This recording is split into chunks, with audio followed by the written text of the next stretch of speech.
All right, so the format for tonight is similar to previous years. These are like our quarterly calls. So we format these as open Q&A.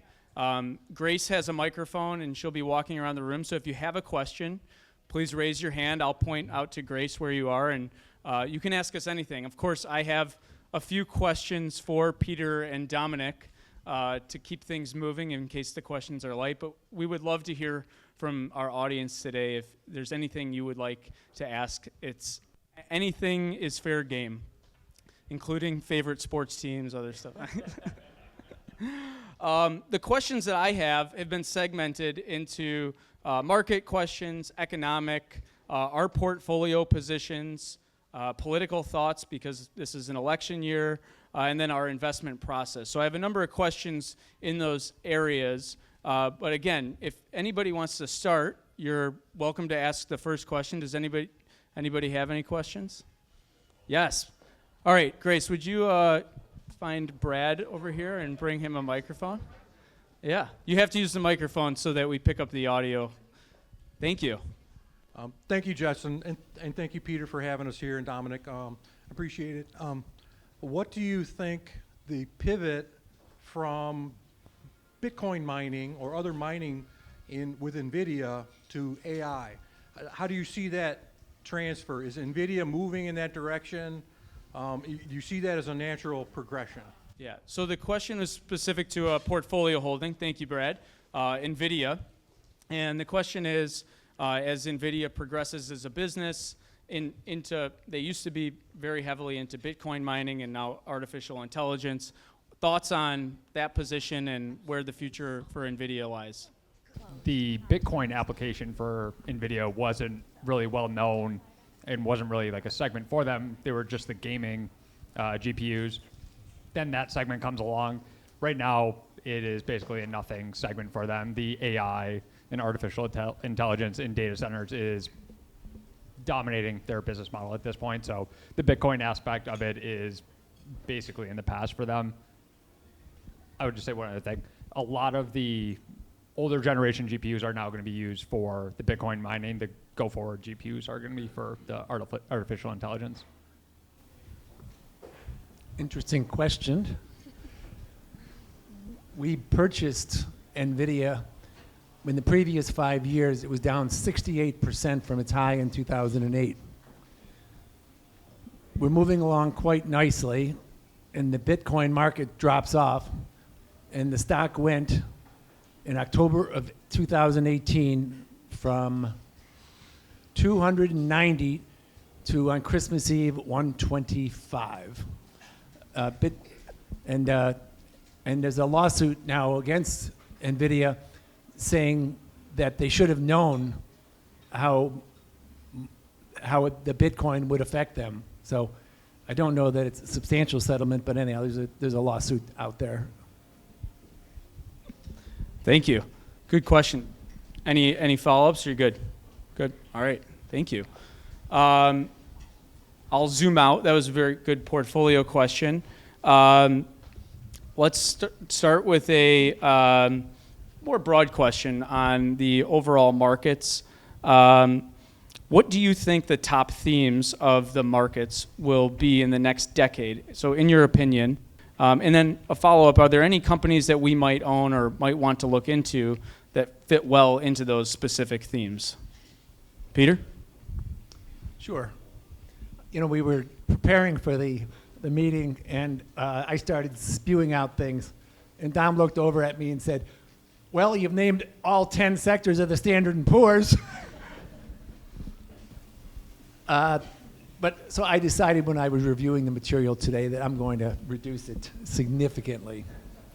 I think financial services has got a huge opportunity. Everyone in this room who's decided to work with us realizes that to do well financially, you need something else, and that's called a behavioral coach. That's what we are. 80% of our time is coaching you from doing the right things and not doing the wrong things. And the results when you have a great partner, which we have many great partners, is success. And when you don't have a great partner, it's awful. So, who will benefit from that? BGC is one of Dominic's research companies that I think will be a tremendous opportunity in that area.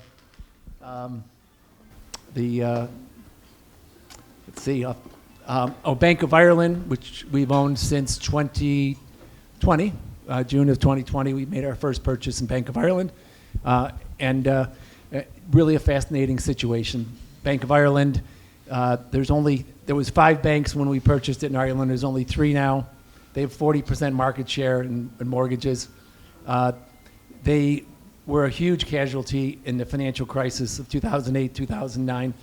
And in 2018, I read their report in 2018 of their turnaround, and just marvelous. So Bank of Ireland is another one that I think has a great future moving forward.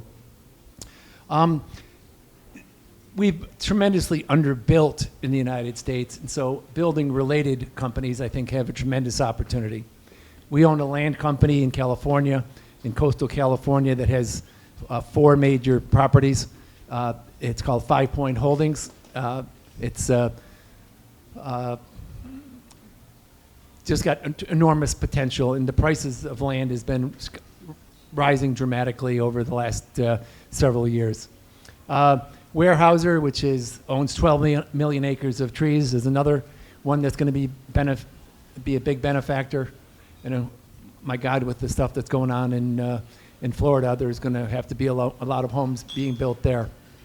Give me the other one. Tri Point Homes, which was the building unit that was spun out of Weyerhaeuser back in 2014. And in 2022, we were able to start building a position in that when the housing slowed down and the stock got hit very hard. So I'll let you go from here. Sounds good. I guess my theme is, I guess our generation, or the millennial generation or younger generation, is spending a lot of their excess earnings on experiential type purchases versus, call it, durable good items. And so going forward, I think that's going to be a major trend as well. So we own two companies that are going to benefit from the continuation of that. And as they grow into their midlife earnings that are higher than what they're at now, companies like Sphere Entertainment out in Las Vegas, and then AirCap, which is an airplane leasing company. Historically, airline or air travel has grown at about 2% per year for, I think, the past 50 years. Expect that to continue as more people take trips. Those are probably 2 of my favorite ideas that play into that. Building off that same theme, I think there's tremendous opportunity in semiconductors, and part of that is the virtual and augmented reality, but artificial intelligence is part of that. The automobile is no longer an automobile. It is a computer on wheels, and it's just loaded with semiconductors. Certainly we've benefited and will continue to benefit from Qualcomm, NVIDIA, and Corning. I was going to be surprised if you didn't mention Corning. You love Corning. I love Corning less than I used to love it. That's fair. I can turn it back to the audience. Any other questions out there? Good evening. Thank you for having us here. Looking at the world as it is today and the issues going on, Israel, it goes on and on. What do we foresee if a world war breaks out? What is your anticipation, and how will that affect us? I'm going to start because I've actually had this question come up a few times, and I'm probably going to take a different angle than you would have expected. I think we live in an incredibly privileged time today, and I mean that in that all of our real conflicts are focused internally. We're in an election year. We have a really interesting dynamic where I think many voters are going to turn out to vote against somebody else winning rather than for somebody. And that's a pretty interesting state to be in as a country. When we look back historically, the times that our country has rallied together the strongest are when we've been in massive geopolitical conflicts. And I don't think that the price is worth it. I think, it would be a devastating thing to have that happen today. So count our blessings that we have. All of our problems are really focused on quarreling internally rather than fighting our people across the world right now. And I know Warren Buffett, who is somebody we followed very closely, has gone out. This is many years ago, and said, there won't be a World War IV. That World War III would be it, because of the massive technology. So, we believe in the power of incentives, and I think the incentive is not there to have a massive scale conflict like that. I certainly hope not. But, I think right now we have a lot of things that are going wrong in the world. And, if we look at what's happened over the last 50 years, these conflicts are not unique. If you read history, we've had plenty of times where tensions have run enormously high, both internally and externally, outside of U.S. borders. But if you look at the progress, I assume your question is about what do we do with our investments. The progress has been staggering with what's happened to your investment portfolio over the last 50 years. The phone that is sitting on that table right there has more computing power than NASA had when they put people on the moon. There's no reason to suspect that that would be any different over the next 50 years. And it's not going to be a linear path there. We're going to have lots of fits and starts and ups and downs on the way there. But I think you have to maintain optimism if you're going to be a long-term investor. So that's my answer. I know you guys have had a couple minutes to think. What do you think? I'm a big reader, and I think in terms of being a steward of people's money, I need to understand the various histories of financial markets, but some studies of biographies of presidents and so on and so forth. It always seems that we can always make a case that the world is coming to an end. And let me just give you a couple for instances. 1968, someone very close to me was born that year.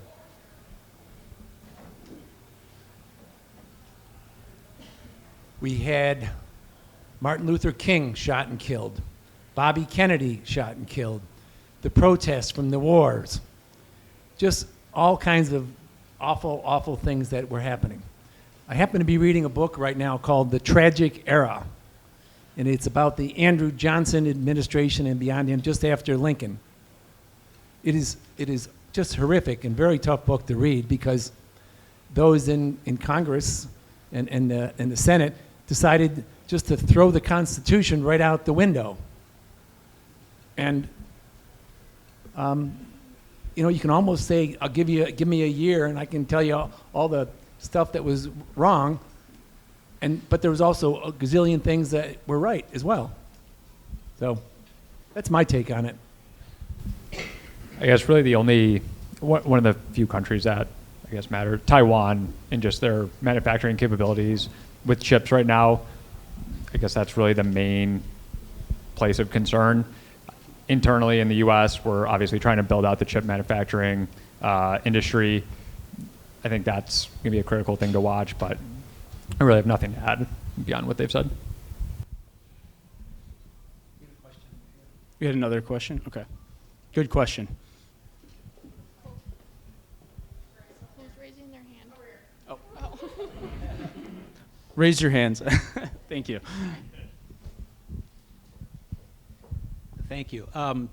Quick, I've been retired 2 years now, but when I was working, the last few years, we're doing a lot of work for renewable energy companies, wind and really solar towards the end. Every year our revenues were growing as they grew. And speaking with some of my colleagues that are still there, what's going on now is a lot of those companies are consolidating, getting gobbled up and with larger firms and so forth. So a two-part question, are you looking at renewable energies to some degree, and what's your thoughts on that? And are there any companies in particular that are on your radar? I can start with that. So one of the companies I've looked at is Calumet Energy. They are in the renewable diesel and sustainable aviation fuel. And the thought there right now with the Inflation Reduction Act, there's incentives for oil refiners to produce more sustainable fuel. And when I talked about AirCap before, with the amount of air travel going on, Calumet's one of the few players that can actually produce a lot of sustainable aviation fuel. I think there's a program out there. The goal might be like 30 million barrels a year produced of sustainable aviation fuel, and we're at maybe a couple million. They're launching an expansion project within the next couple of years. They're probably one of the main ones that I've looked at. I would say the problem with some of the solar, I mean, we've seen like Solar City, what's happening with there. The economics of wind turbines are, everything I've read, are somewhat in question just based on like the life or the longevity of the turbines. I would say we're probably more likely to invest in a component that goes into a solar panel or a wind turbine instead of like an actual manufacturer of the panels themselves is going to be my guess.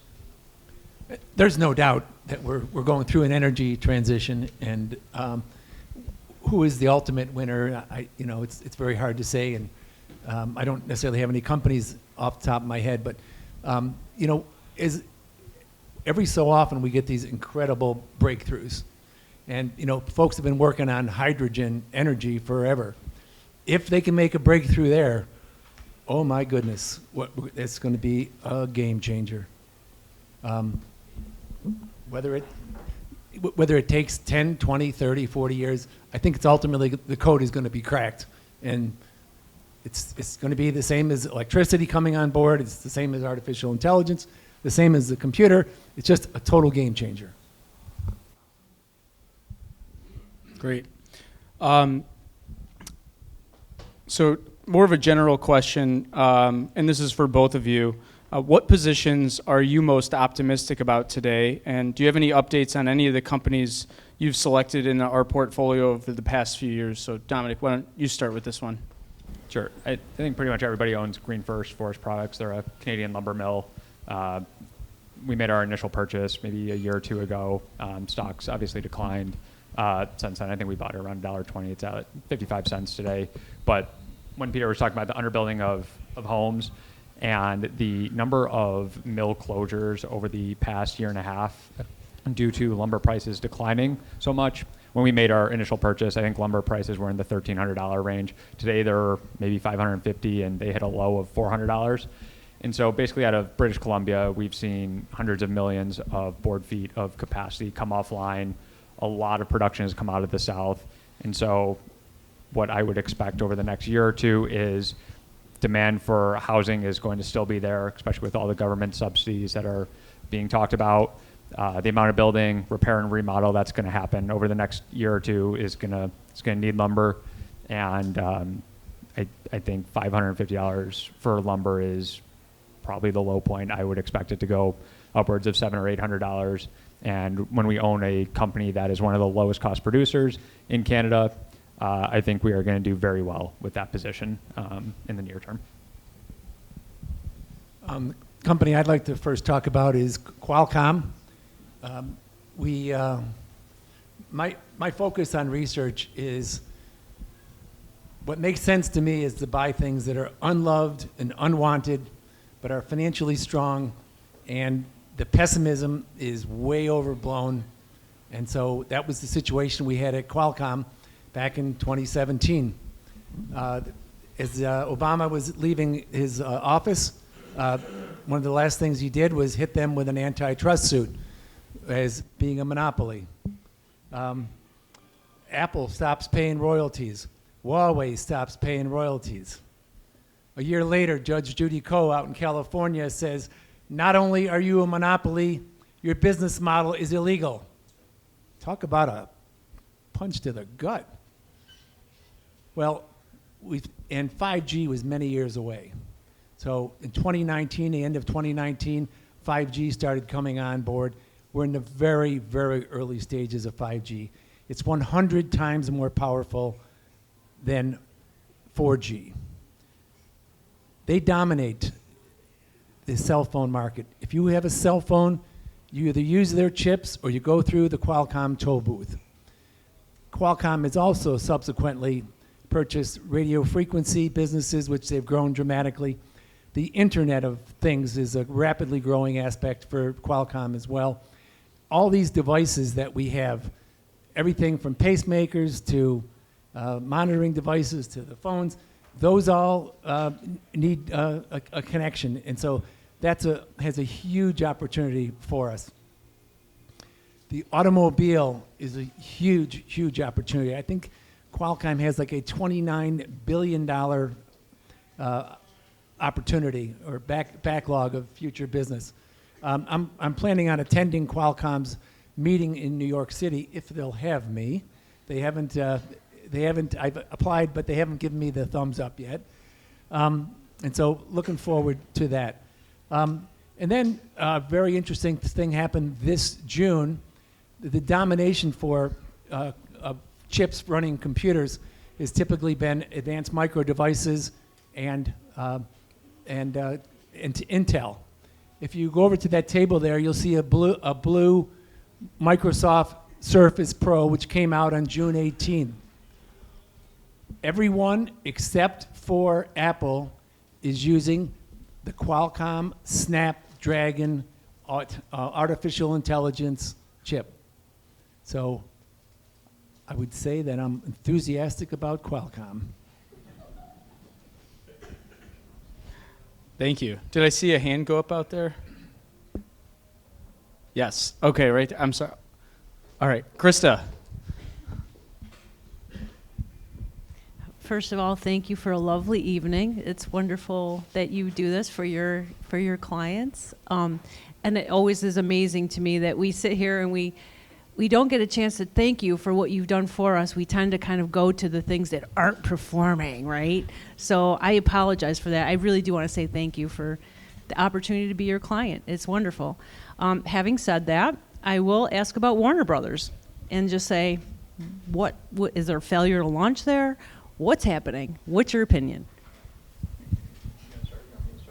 I'd like you to start. Thanks for the question.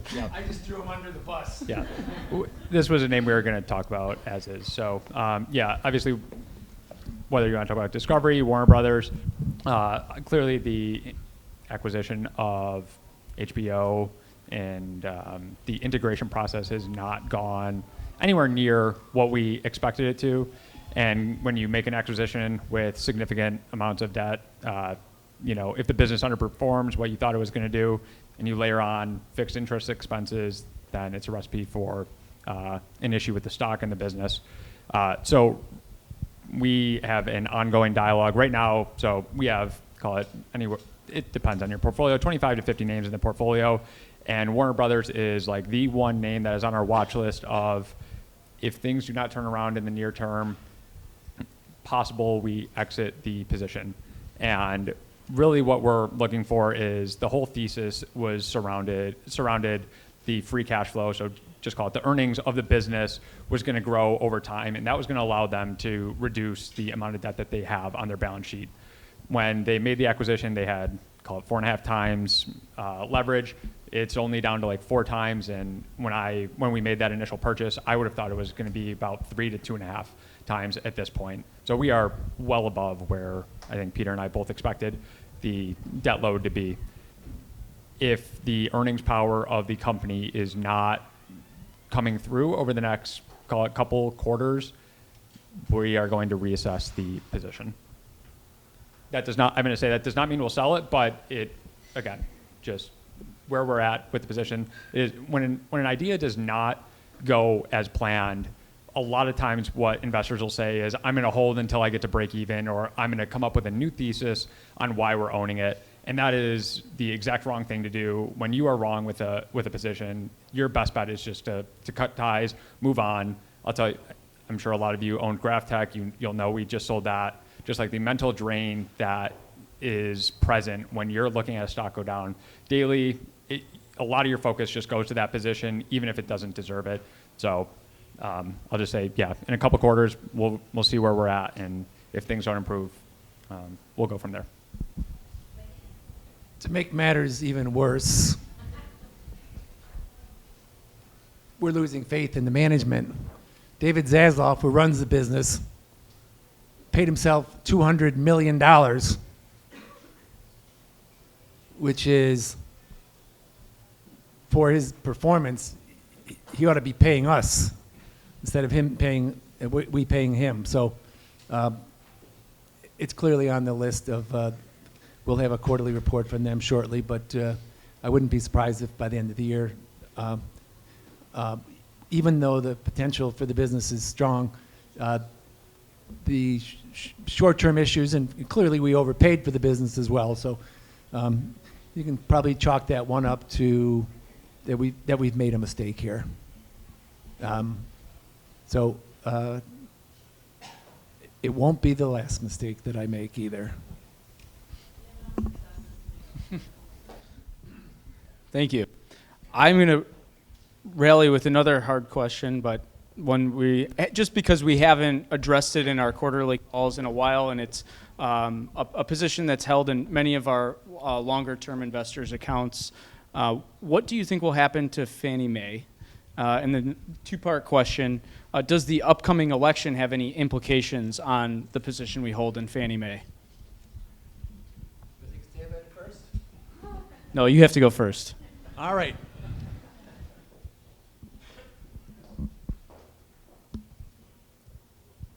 Fannie Mae is absolutely one of my favorite businesses. They make money hand over fist. They'll have $5 billion in revenues and net income of $4 billion. There's both preferred stock that we own as well as the common stock. The preferred stock is a $25 preferred. It trades in the $4 range, and there's many different series of that. The bottom line is this.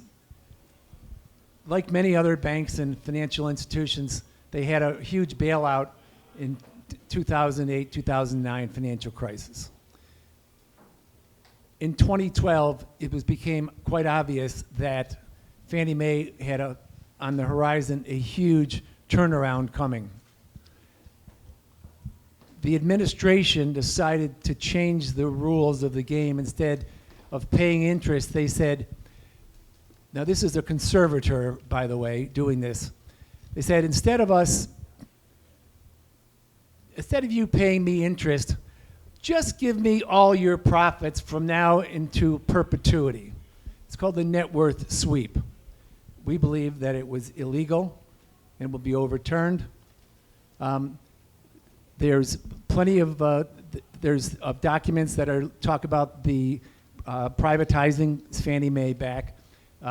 The Office of Management and Budget had a report back in 2020, talked about taking the preferred stock out. Then the Federal Home Loan Board had a 2023 through 26 strategic statement. They talked about taking the preferred stock out, and they give you many different strategies of how things would go. The upside is much greater in the common stock because you have a company with about $86 billion in net worth that you can buy the whole thing for about $5 billion. If that's not on the bargain shelf, I don't know what is. The Trump administration had that on their list of high priorities during his first term, and with things like his impeachment and some of the other stuff that he had going on, never got to it. There was an article in the Wall Street Journal about 2 or 3 weeks ago on Saturday, talked about if the Trump administration is working on privatizing the business, if that's brought into place. The Biden administration really hasn't done much about it, as best I can tell. So certainly a Trump victory would be greater for Fannie Mae. But the bottom line is this. It has to be dealt with at some point in time, and we think we're in really pretty good position. And one of the things I didn't mention to you, the $113 billion that we paid that we borrowed from them, we've paid them back $181 billion, and they still won't say that they're paid back. And a nice part is the federal government, for them, they will own 79.9% of Fannie Mae when they become privatized. So there's a huge, huge upside. And the U.S. government has never made more money on a bailout than they have with Fannie Mae.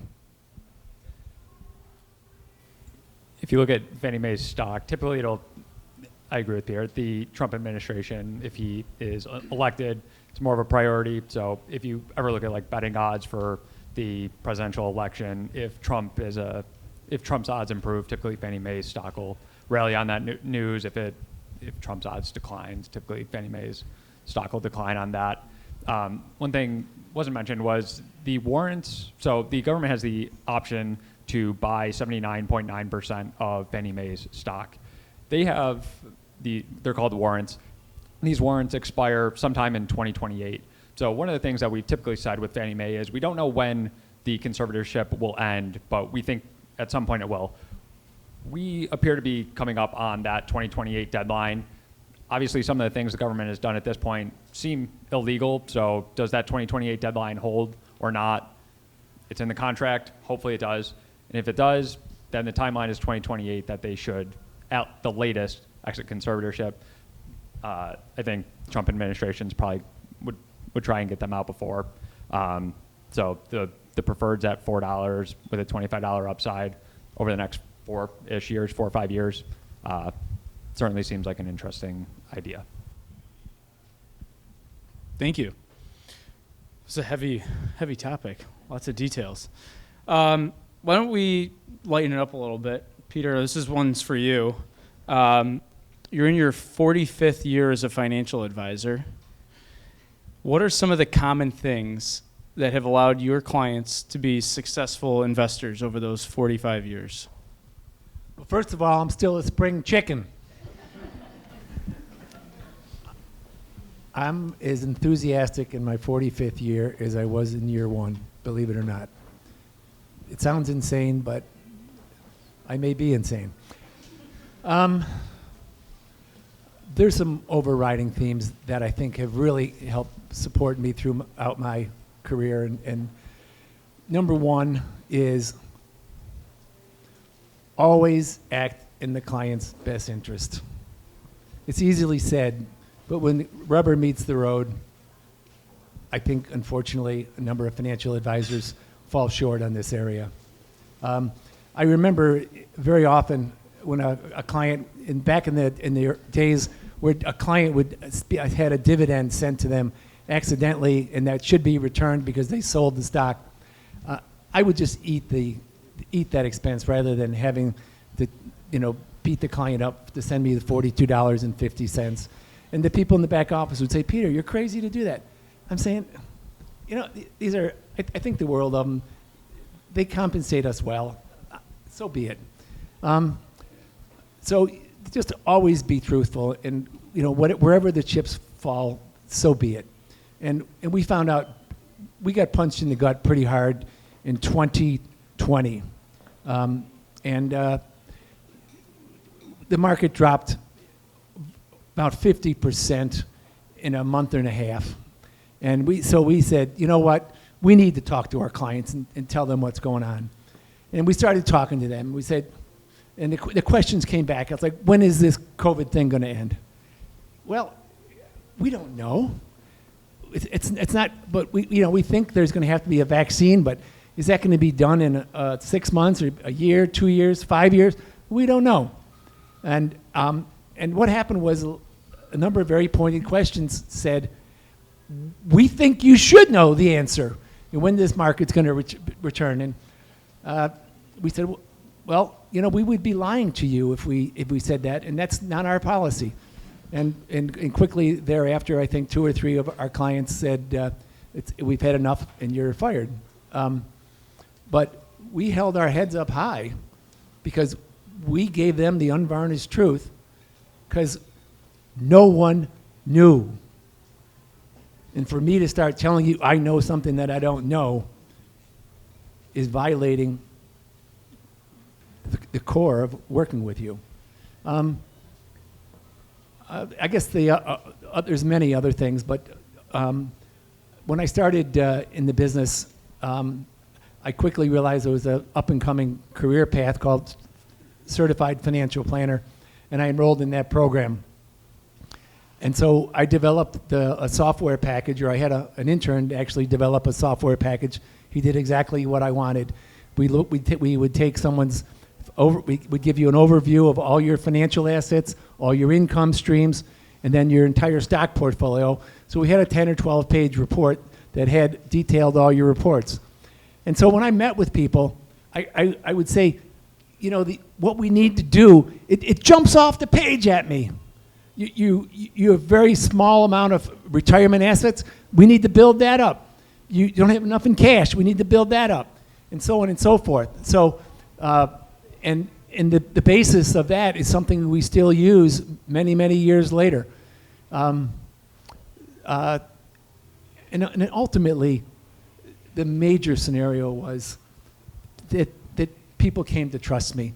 You know, I asked a few months ago for people if they would be willing to write a testimonial letter for us, and Paul and Mary Jane Wilhelm sent one back. And after I left, Mary Jane said to Paul, "Are we going to give our money to this kid?" You know, I had to shave 2 or 3 times a week at that age, back then, and they did. They stayed with me. They're here in the room tonight. But the Wilhelms are been replicated over and over and over and over and over again. And Justin and Grace are doing that exact same scenario. And I'm incredibly proud of the efforts that they're putting forward in the relationships we're building. They're very, very special. I'll just add one thing. Obviously, I have younger friends that are just getting into the industry and talk, you know, financial planning, financial analysis with them. And the one recent interaction I had, the gentleman was working at, you know, some brokerage shop, and he goes, "If I sell this annuity to this person, I will make a $35,000 commission on the product." And that is not something you would like ever hear from any one of us. Our question is always, how is this going to benefit the client? And I think, you know, over the years, just the trust that, you know, I've seen you guys and the clients place in us. It's truly incredible how much different I think we are versus what is normal in the industry. I just have one final comment. If you want to really just boil down my entire career, all I do is what makes sense to me, and I don't give a hoot what anyone else thinks.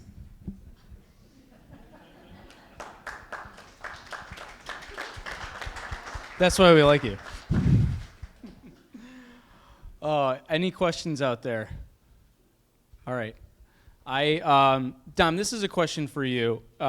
You're our director of research, and how has our research process evolved during the past year? And could you give a couple highlights of some of the things that we're doing now that we haven't done in years past? Yeah, I think last year I sat on the stage, and when I got here, we didn't really talk with management teams of the companies we owned. And then over the previous year, we had begun having ongoing dialogue with management teams. This past year has sort of taken the evolution of that one step further. And it's not with management teams, but it's with previous employees, current employees, or other industry experts that are very knowledgeable on some of the companies we own. So I'll just give an example. Company I've looked at is Franklin Covey. They're in the educational development space, and they recently went through some layoffs. So I go on LinkedIn and I find some former employees, and I reach out. I expect nobody to answer me, but I get some few brave souls that'll respond that they're interested in helping me out. And I had an hour-long conversation with this former employee, and she confirmed a lot of the suspicions I had, and it ultimately led, to us holding position in some accounts, but really not making it a larger position. So really just trying to get more knowledge of boots on the ground that versus management teams are going to give you this rosy outlook. Peter and I talk about Intel a lot and how that CEO just looks at the world through rose-colored glasses. And when you get people that are inside the company that can tell you things that the CEO or management team won't, it just gives you another level of detail that you otherwise wouldn't have. Dominic, there's a famous investor that I know you know, but if there's somebody to emulate, there's a man named Philip Fisher who wrote a seminal book on stock investing called Common Stocks, Uncommon Profits. And Philip Fisher had a nice term for what you're doing called the scuttlebutt method. And the scuttlebutt method was he would not talk to management until he had talked to employees, former employees, competitors, other people who've owned the stock, sold the stock, and it's really been a joy to watch your career evolve. And as we've pumped resources into research, just finding the ways that we can do that important work, and that legwork has yielded some really interesting insights that I think ultimately make for a much stronger investment process. So thank you for all that hard work. Peter, you were going to say something. I think I forgot what I was going to say, so let's move on. Okay. So I'm going to go back to some of the earlier questions. And I'm going to give you an economic question that was posed to us prior to the meeting. The yield curve has been inverted for over 2 years now. So in layman's terms, we're getting paid much higher to own short-term money than we are long-term money, which is unusual. Historically, this has been viewed as a precursor to an economic recession. It's been over 2 years now. What are your thoughts on this, and do you expect that we will see a recession in the near future? Thanks. So yeah, it's been 2 years, and I think if we enter, as we enter 2022, basically everybody predicted that the U.S. was going to enter into a recession, and one of the main indicators everybody looks at is this yield curve. Typically, you should be paid more if you're going to borrow long-term than you are short-term. I am sure we're going to enter a recession at some point. I have no idea when. I can tell you, I've listened to conference calls from Dollar Tree and Dollar General that make it seem like the world is going to end. They report sales declines that are unthinkable, and then I go over to Costco and Walmart, and they paint rosy pictures of the economy. And which one's the truth? The truth is typically in the middle somewhere. I really don't know when we're going to enter a recession. I look at all these macroeconomic indicators. I think I know what they mean, and then but I'm never going to put substantial money behind it because my confidence in predicting anything in the macroeconomy is so little. I think our advantage is focusing on the bottom up, the fundamentals of the business, owning high quality companies that, should we enter a recession, are going to be able to take market share, reinvest into the business. Worrying about what's going to happen tomorrow, a week, a year in the economy is just, it's just not where I think our time is best spent. I'm also not in the predicting business, so I will not make any predictions. But I do follow history, and I can be pretty well assured that next year and the following year, just about everything you purchase is going to go up in cost. And so I'm trying to protect you against the rising cost of living that we're all going to experience. I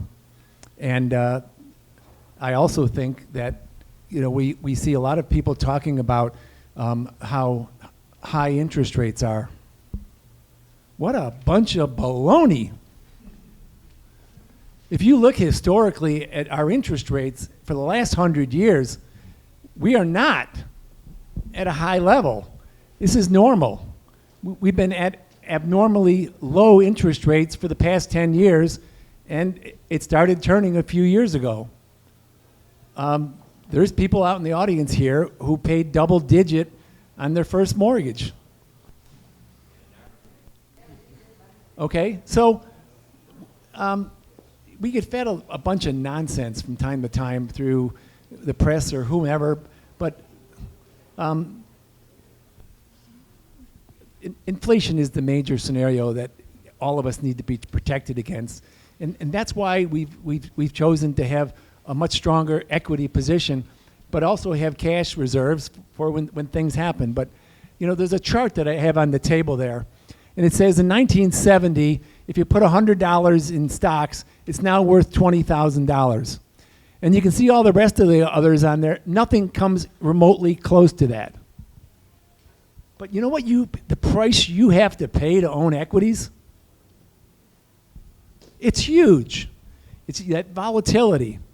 You know, we saw clients' portfolios go down in 2020 by 40 and 50%.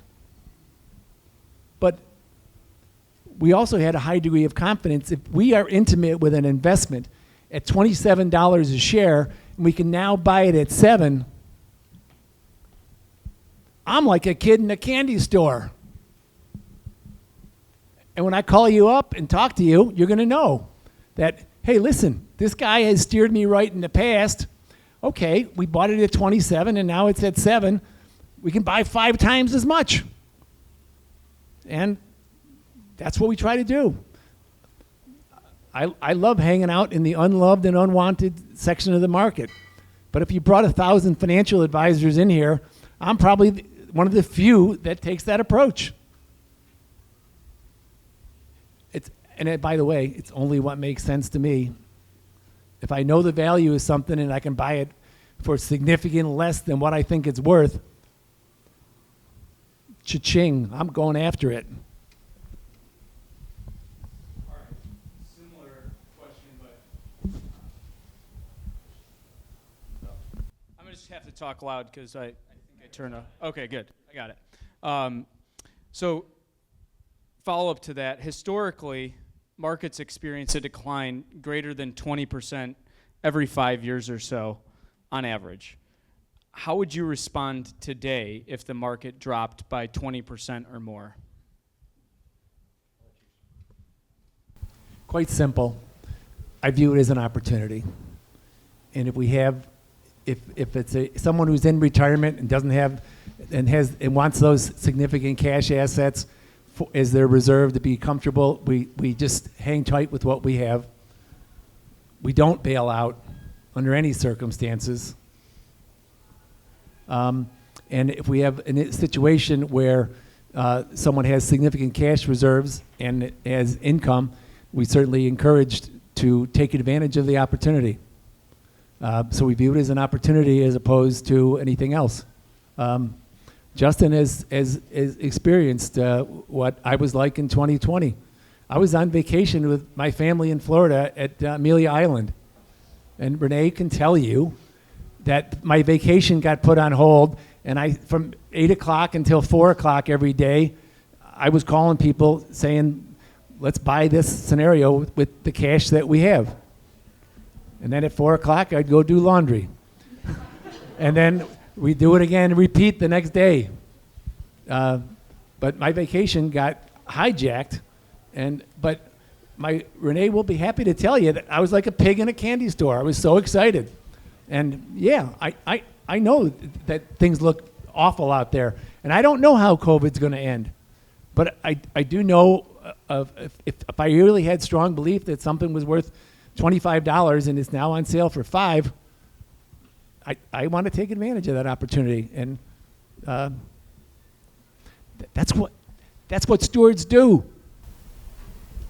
I think the good news is we don't own the market. We own individual securities and businesses that are very high quality. And when you know what you own and something declines 20%, it's a lot easier to buy that security than if you just own the market or you just buy some random company that you don't know anything about. Because when something goes down 20%, it really tests your internal ability to stick with a position. We know every company inside and out, and when that's the case, we still are able to maintain conviction in the idea and buy more of it if it makes sense.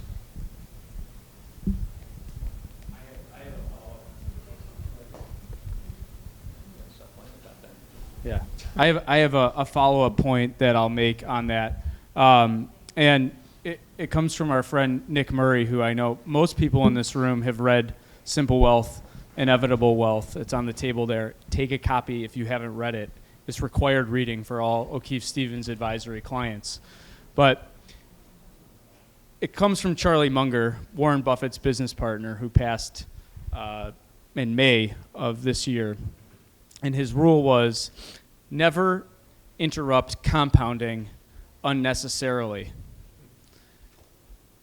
What Nick Murray adds to that is it is never necessary. You got to stick with this. You never know when the downturns are coming, and you never know what is going to be the thing that brings things back up. You go back to 2020, we're using it because it's the most recent example, but things were still terrible when the market started to rebound. But that uncertainty had started to lift.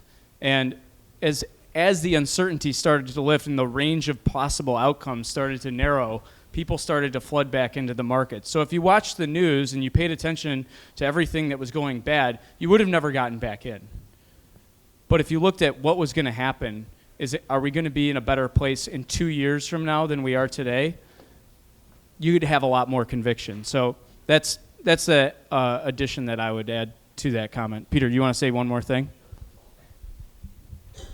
After Renee and I got married in 2004, I was commuting 162 miles back and forth to Buffalo, and after a while we thought this isn't working. So I merged my business in Buffalo into Sage Ruddy and Company. And we were 2 or 3 months over there, and I came across my desk that there was a meeting that talked about equity investing in August of that year. Okay, this is in 2009, and the market had been absolutely clobbered. And so Justin and I went into that meeting, the meeting talked about equities for 5 minutes, and then it went to fixed income investing, and it stayed there for the rest of the meeting. And the next morning I said to Justin, come here. He said, what? I had an epiphany last night.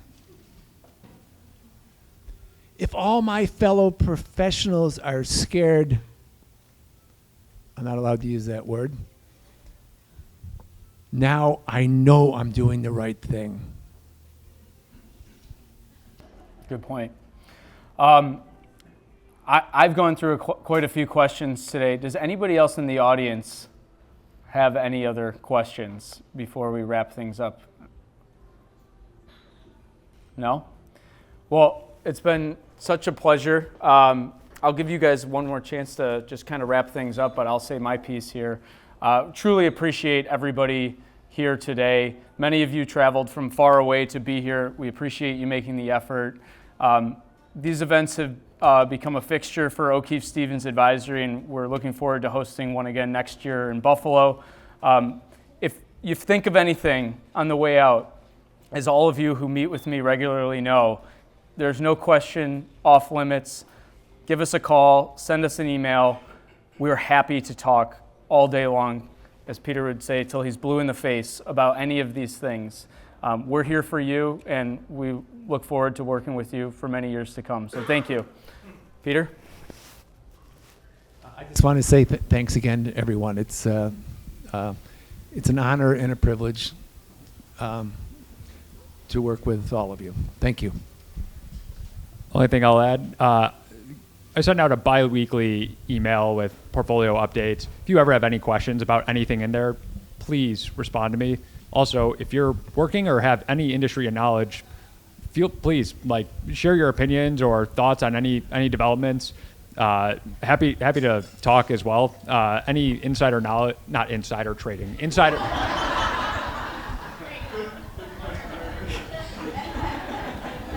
Any knowledge from compliance isn't right here. Any knowledge that you guys have that is boots on the ground, now industry specific, that can always help. Source new ideas. So thank you again for coming.